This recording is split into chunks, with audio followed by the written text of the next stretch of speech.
I do get the desire held by many socialists towards voting, campaigning, participating in electoral politics. It's driven by a desire to be heard, to gain influence, power, to get the policies that we all want. What I think is ignored when discussing this is that there are parameters within electoralism that greatly hinder the left in a way that just doesn't affect the right. So here's my go at figuring out why that is. Something I learned quite quickly in my early electoral politics days is that representative politics, whether that's first past the post or alternative vote, ultimately come down to a matter of racing to the middleman. Your ability to gain power is based on the amount of people that will believe in your ideas, right? For more radical groups, that will mean only a very small percentage is ever gained. And so in order to gain a grander share of those votes, you need to extend your views to cater to others. It becomes a slow and steady dilution of your standards. What's important here is the party platforms have a stronger interest to gain votes than the interest to educate people over towards your more radical views. If you watch the creator Joris on TikTok, I recommend you do, by the way, he's a really good egg. A really good point he made when he was asked whether or not he's afraid of National Rally, formerly National Front, taking power in France is, no, he's not. Because plenty of the policies that the party have wanted for the past 40 years have been put into action because of the influence of the group. Parties on the other side then have to appeal to that conservative reaction in order to accrue those votes. It is a race to the middle ground of opinion. So then you might ask, why can't we just do that on the left? Why can't we form our own parties that will influence conservative opinion and bring them to the left, fighting back? Well, the problem comes down to a very stark difference, I think, in what our goals are.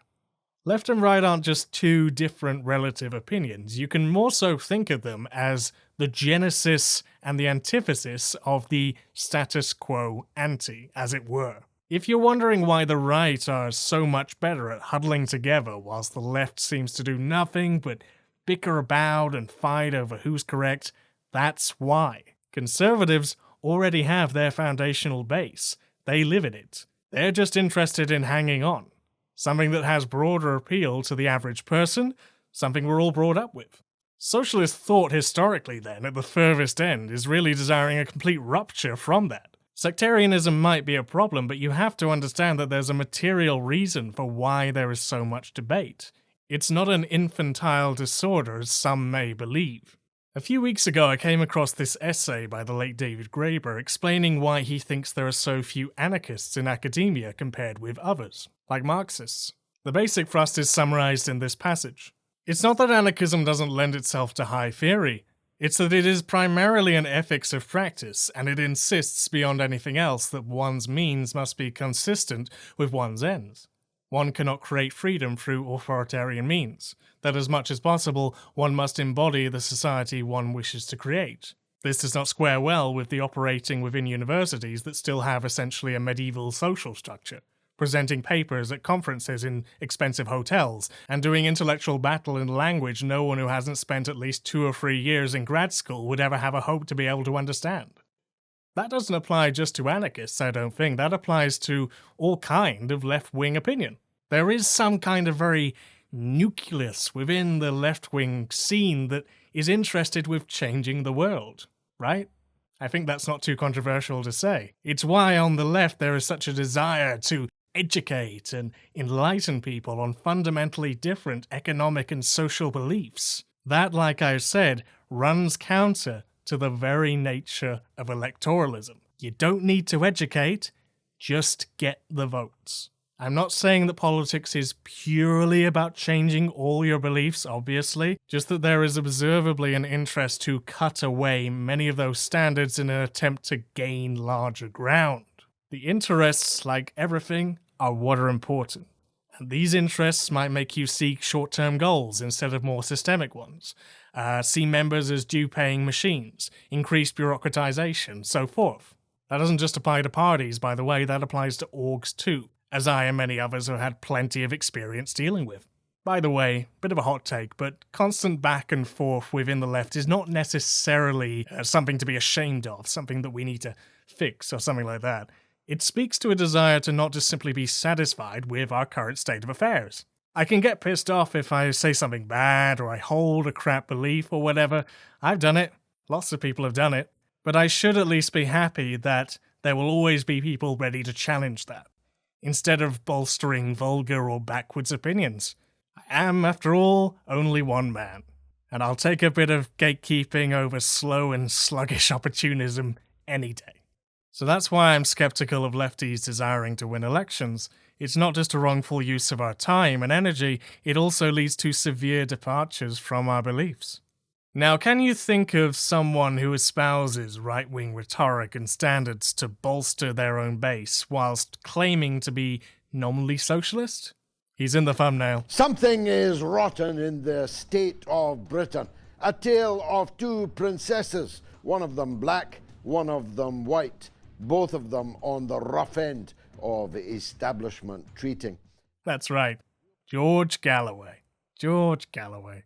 This is, whether you like it or not, the superficial interpretation of what a left-wing Nigel Farage figure is. Someone who might have all the flares and historic angle of left-wingedness, but in reality just shifts opinion to the right in an attempt to garner more support, instead of changing minds. A textbook opportunist. But he's winning, right? That's good. He's winning elections. Yeah. At the worst end, then, this is the result. Vulgar individuals who unconsciously view the left as a brand, or have become too dogmatically sunk into their beliefs to ever consider a degree of empathy or standard. Now, you might argue that this is a caricature, as if you look around, it's clear that the current Pat Sock clownery undoubtedly emerges from a Marxist-Leninist foundation, but that's the foundation. The encompassing gambit that unites all people who take this path, whatever flavor of leftism that might be, relies on the upholding of these institutions of status quo, upholding the right as the default standard that we should orientate ourselves towards. Instead of demanding, we won't get any votes unless we act like X, or, we have to appeal to gamers in order to win, or whatever, or even on a less electoral level, we need to be more disciplined, we need to go to the gym 4 or 5 times a week. Consider whether these institutions, these practices, inherently don't work for the real gains that we want as lefties. Because, as I've learned quite well over the past few years, winning isn't enough. We should understand what our principles are first, and then base all of our strategies and ethics around them. That's not naive. I'll go more into detail on this in a video in a few years. So that's the main point then. Electoralism is biased towards the status quo. There's another similar danger which I find is linked with this, and it's what I like to call stepping stone strategy. The idea that in all walks of politics, you give platform to ideas or people that, whilst not inherently perfect or not inherently what you believe, will enable better avenues to emerge later down the line. Well, I have to consider where the evidence is for that. Like I said, there's George Galloway, but there's another person I know of that I never really got on with very well, who used to get all of the buzz from a leftward angle, until some recent events have revealed what many of us already knew. You know, of course, who I'm talking about. Russell Brand. And I remember people for years now have believed, yes, he's problematic, yes, he hasn't got the best views, but his influence will galvanize people towards better leftist ideas. Here's the problem, though. He didn't. And he doesn't really even today. He's very set on his line of thought, and he's not just going to allow potential financial or social capital streams to be siphoned away, so they become defensive to those further avenues emerging, and actively will fight against them. The result is you create these fan clubs, which then become dogmatic. Russell Brand's base is now just basically wacko conspiracy. His line was never interested in standards, it was interested in brand. Another example might be ContraPoints. Natalie has certainly gotten her fair share of bad press, and some of that may have led to her shift further afield, but the fact remains her whole shtick nowadays has moved decidedly away from socialist roads in the past 5 years, to which it's become unrecognizable. She's now actively attacking those ideas instead of giving an avenue towards them, and she's even giving coverage alongside Hillary Clinton. Yeah, what's going on there? What's going on? Anyway, it was summarized in a quote I came across some years ago. Contra pushed me towards becoming a socialist. Now I'm waiting for her to become one. This stepping stone strategy, then, makes these people only useful in so much as that people can move beyond them eventually. Which, like I said, those figures are going to be antagonistic towards. You don't have control over them. So if we liken this then to stepping stone strategy of any kind of strata, if those stones are not actively in the interest of moving beyond our set of affairs, if they're not in the interest of a revolutionary ideal, if they're in control of people with ulterior motives, they will have interests that are against you. And then you'll have even more baggage to fight against. I bring you back to the Social Democratic Party of Germany. When we look at that group and how they would eventually compromise more and more and more until they threw everything away, all their pretenses towards a workers' party in 1959, you got to ask yourself, at what point would it have been good to stop? And if there were a point in which that would have been good, where that would have been, a happy compromise between electoralism and radical politics, would you have had the ability to stop it? Because quite frankly, I look throughout the entire of their history and I can't find a single point where I can think of it going better. One of the biggest growing concerns about a Trump win in the United States is the so-called Project 2025. So, on the ground, it is certainly a concerning thing, if it's what people are saying is going to occur. I'm frankly undecided on whether it's a serious 100% it will be put into force that I'm seeing thrown a lot on social media these days. Something tells me that's a little bit sensationalist. Or if this is just the same lobbyist policy recommendation things that people like Heritage have been churning out for 20, 30, 40 years now. I really have to hammer this home. 8 years ago, everybody was saying we have to vote against Trump, otherwise fascism is going to be implemented under him. It didn't. As Sean said, Donald Trump was a pretty average president, all things considered. I remember just how cranky everybody got around Bush. We do the same thing with Thatcher in the UK. We choose our demons and we rehabilitate others. 4 years ago, I saw people bending 1080 to try and tell me that they need to vote. It's the only chance that we will have to stop fascism from continuing. Oh, look how quickly time has flown. 4 years later, and back we go. Same sorts of people are now doing a 1440, trying to tell me we need more time. Because in the time that we had to prevent fascism, they've now made this 900-page document that will literally implement fascism, apparently. The groups that have been proposing this have literally been doing it for decades. It's nothing new. Do we really think that things will be fine when Trump goes away? Hello? It's not going to stop. Voting doesn't stop this. Campaigning doesn't stop this. You're going to be telling me this in 2028, then in 2032, then in 2036, 2040. We are licking the wood off the barrel. I don't want people to be getting the wrong impression from my words here, but fact is I did see a lot more left mobilization under Trump than I do see now, even in Britain.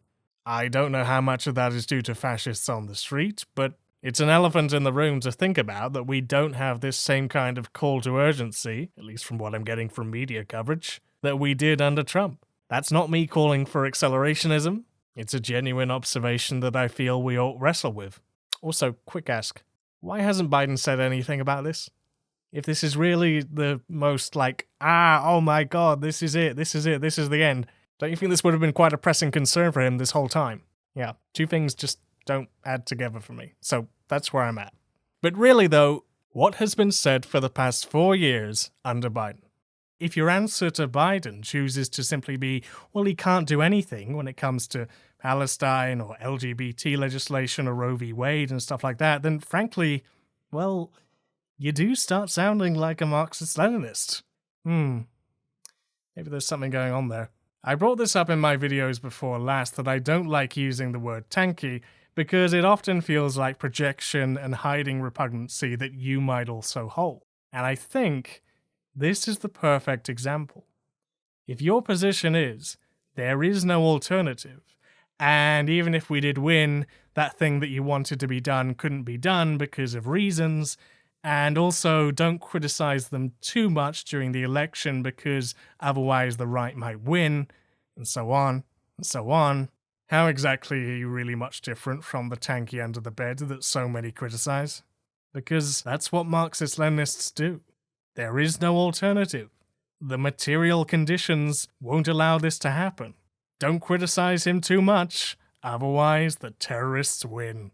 You'll also notice the same electoral imperative we apply to our home countries, we do not apply to the ongoing situation in Gaza. We do not say the solution is to vote for the lesser of two evils. Our position is to stop evil. But guess what? Israelis do. Zionists do. I've spoken to many of them on my travels. Many hate Netanyahu and his party. Many protest against him. Their solution is support the opposition. Free Palestine from Hamas. Completely neglecting the fundamental problem, which is the Zionist project. And unless that is undone with, there will always be repression of Palestinians, even if one side does it less than the other. Why is electoralism so obviously a dead end for them, but somehow an imperative overseas? We know what happened when the left Zionists got in Israel. It did not end well. Liberal Zionism is really a drug to be studied. The standards they will slope to under the premise that they have a right to another person's land. So, the question you've all been waiting for the answer to. If you don't know, 2 years ago, Arbitology on Twitter made the quite uncontroversial statement that restaurants as we know them would not exist under socialism. And the internet went mad. Even I was a bit surprised by the amount of backlash to which this was responded to. The reason I like this topic and why I name-dropped it in my last video is because it's the perfect litmus test as to whether one is calling themselves a socialist and whether one is thinking like a socialist ought to. People who are highlighting restaurants not existing, or not existing as we know them, are not advocating punishing restaurant advocacy, some sort of caricature of restaurant gulags or something like that. They're bringing attention to the fact that this system creates conditions whereby such places emerge. Restaurants as we know them are predicated on the capitalist form of production, and they rely on a huge amount of unskilled labor. That's not a derogatory, by the way, it's an accurate description of a horrible set of circumstances. And no amount of changing to nicer management or even maybe democratic control will alter the alienation that is always felt under them. The same, by the way, goes for a litany of other institutions. This is simply an example of one. It's not a huge step then to imagine that in a society without class divisions apparent, the way we eat out will change too, as changed conditions give rise to more popular and reciprocal ways of eating. Arguing that a soup kitchen or a communal kitchen are also restaurants is just obfuscating the point, because there's a clear qualitative distinction, just like a chair and a bench. We're not confusing discourse, we're actively defining the differences. Now, what does this have to do with electoralism, you might ask? Well, if someone were beset on the requirements and obviousness of societal change, and were genuinely curious as to other avenues that would emerge, it's not a huge leap then to imagine that such people might also have a certain critical eye towards the status quo conventions and participating in them. That's part of the reason why I was surprised when I saw the reaction to this tweet. I hypothesized that there is some kind of Venn diagram to all this. At the very least, I would not expect the intense hostility that always comes about whenever people bring up topics like this within the socialist discourse today.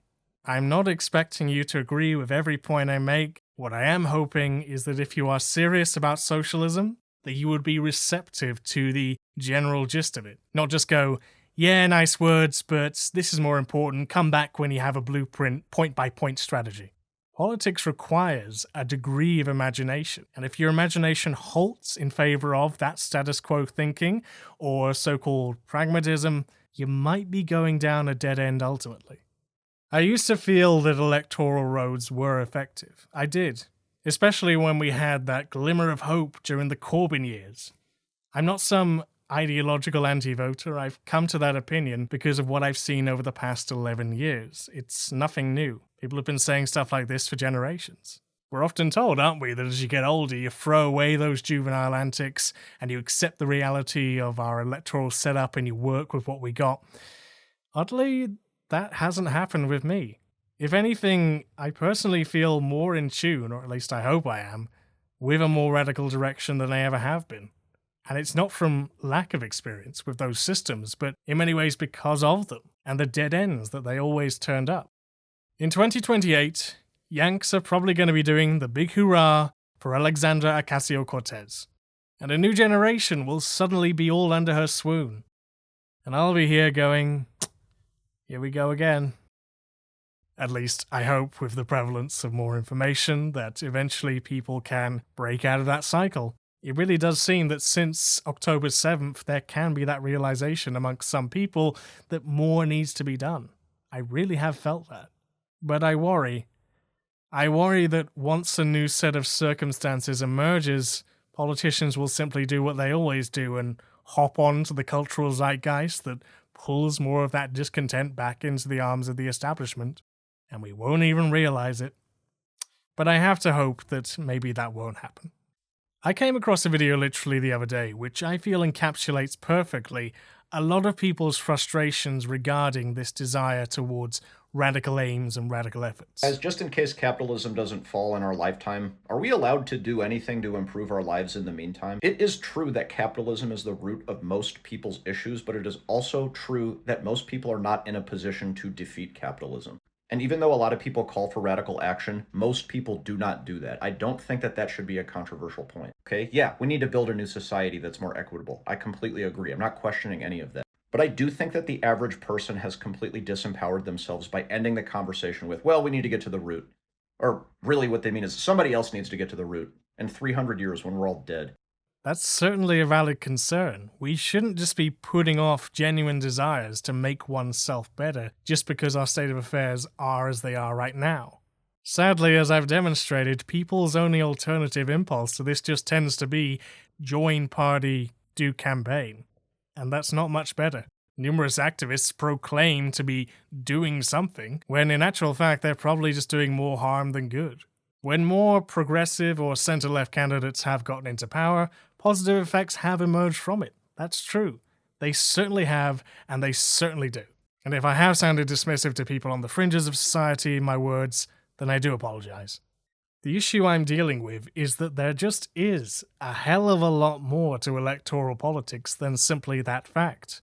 And over the past 5 or 6 years, I've just done these calculations over and over and over again, and I keep coming back to the same conclusions.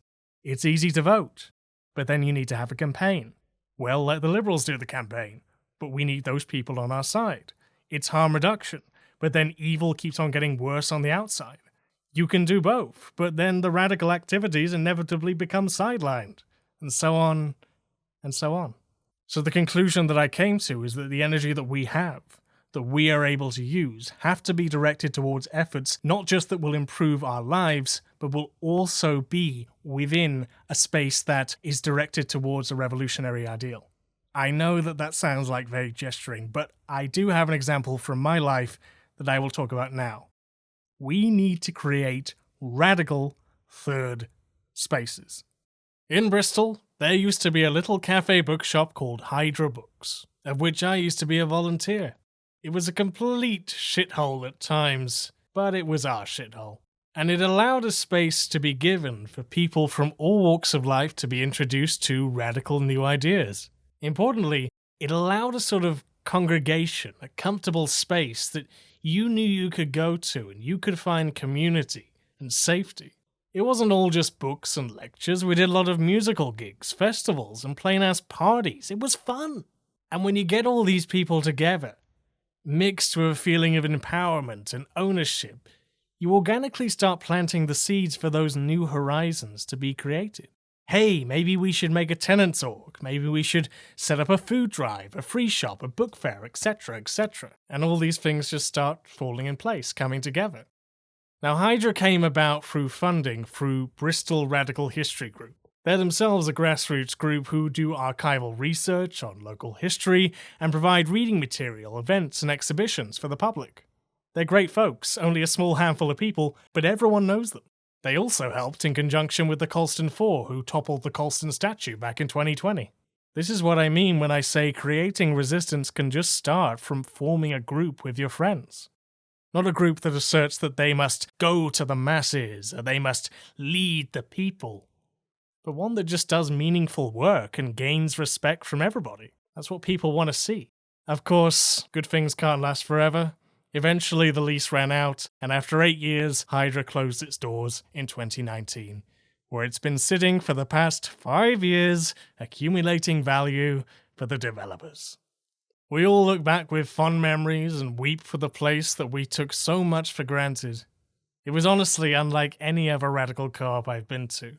I often wonder whether I would have had such a good formative experience in the radical left had such a place not been available. And I think the simple answer is no. It provided the best middle ground of public openness and radical formation. Some of us felt it could have been saved if we'd been more business-minded, including me at the time. Like I said, it was a bit of a shithole. But now, I feel that if we had gone down that route, it simply would have destroyed the entire point of it all, disillusioned the base, and only led to a repeat story of the hippie collectives of the 60s embracing capitalism.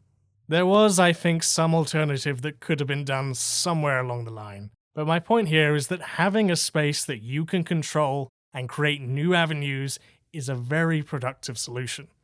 And we should be trying to build a lot more of them. If you can't afford to buy a place, maybe try and schmooze a rich friend if you have one. And if you don't have any rich friends, maybe we could start squatting more. And if you can't risk squatting, use your living room. It's all got to start somewhere. And as a final piece of advice, if you ever feel like you're not doing enough, like you're letting the team down, you're doing as much as is good and comfortable for you.